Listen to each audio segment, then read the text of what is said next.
What is atheism? It seems like a simple question, but there seems to be quite a bit of general ignorance regarding what exactly this term means. So I figured I would attempt to explain exactly what this does mean. So to start with, we can just simply break down the word itself, atheism. The prefix a meaning without, and the suffix theism meaning belief in God or gods. So atheism simply defined means without belief in gods. And that's essentially it. If someone tells you they're an atheist, you can assume nothing else about them. The only thing you know is that they do not have a belief in any god or gods. And so it's not a very useful term. In fact, it really shouldn't exist at all. But there is an essential need for it, simply because religion is so pervasive in human culture that we had to come up with a word to describe a person who is without a belief in God or gods. If you think about it, we don't really have a word for somebody who doesn't believe in Bigfoot or someone who doesn't believe in extraterrestrials, even though most people don't. And that's really the reason why we don't have a word for that, is because most people don't believe in those things. But with religion, most people do believe in a god or gods. So in order to accurately describe your position on the subject, there was a need for a word. Now, atheism is not a religion. In fact, it's the exact opposite of a religion. And like I said, you can't even assume anything about anyone who claims to be an atheist other than they don't believe in a god or gods. So to call it a religion is really a misnomer. And certainly, a lot of people do that to try to equate the position of atheism with their need for a faith or belief in something without evidence.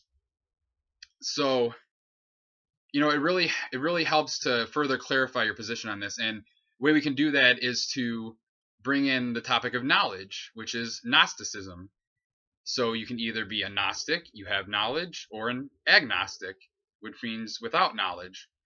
So there's really four possible scenarios here. You can be a Gnostic theist, meaning you believe in God and you know God exists. You can be a agnostic theist, meaning you believe in a God, but you're not sure for certain that a God exists. You can be an agnostic atheist, meaning that you don't claim to have any knowledge of the existence of a God or not, but you fall on the side of one probably doesn't exist. Or you can be a Gnostic atheist, meaning you know for a fact that God does not exist. In my opinion, everyone should be an agnostic, whether it's an agnostic theist or an agnostic atheist, because nobody has knowledge for sure, 100%, if a God exists or not. So really, everyone is an agnostic. And most people use the term agnostic to apply to themselves if they actually don't believe in God or if they doubt that there's a God, when really what they mean is agnostic atheist. Because, as I explained, everybody really is an agnostic one way or the other, or at least they should be, in my opinion. Now, even these descriptive terms leave a lot of wiggle room or a lot of unanswered questions or kind of gray areas. So, I really like what Richard Dawkins came up with. I like his scale of theistic probability. And so what he did is he came up with 7 possibilities with which to identify yourself in what you believe. So you can either be a strong theist, meaning that you don't question the existence of God and that you know he exists. You could be a de facto theist, meaning you don't know for certain, but you have a strong belief in a God. You can be a weak theist, meaning that you're very uncertain, but you kind of fall on the side of God existing. You can be a pure agnostic, meaning that there's essentially a 50-50 chance that a God exists. And basically, you're pretty apathetic to the question. It's not really important to you one way or the other. You could be a weak atheist, meaning you don't know whether God exists or not, but you're inclined to be skeptical of that idea. You could be a de facto atheist, meaning you can't know for certain that a God doesn't exist, but you really strongly believe that one does not.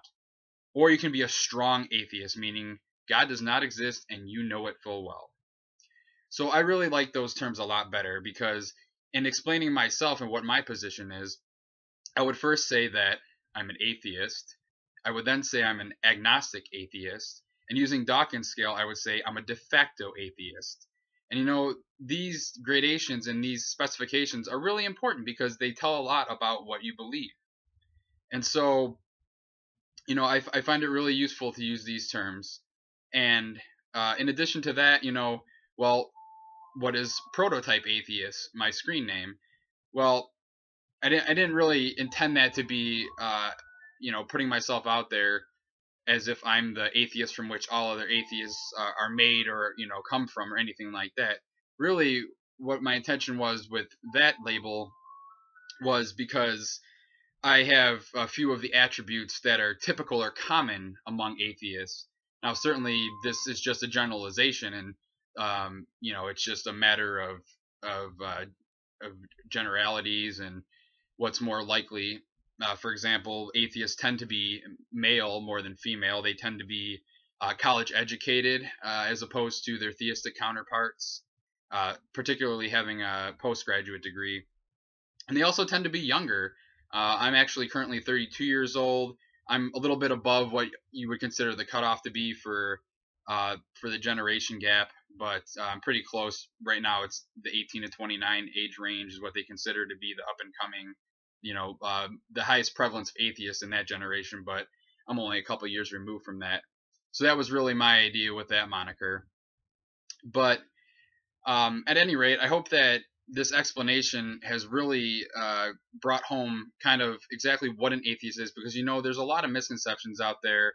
A lot of people are purposely doing it and spreading misinformation out there to kind of smear atheists and kind of intentionally label them as Satanists or criminals and things of that nature, which is kind of ironic, in fact, because actually atheists are represented in the prison population at a much lower frequency than they exist in the general population. But that's kind of a whole other topic. Where do morals come from? Do you need religion to have morals and things like that? But at any rate, I hope I got the point across and was able to clearly define what atheism is.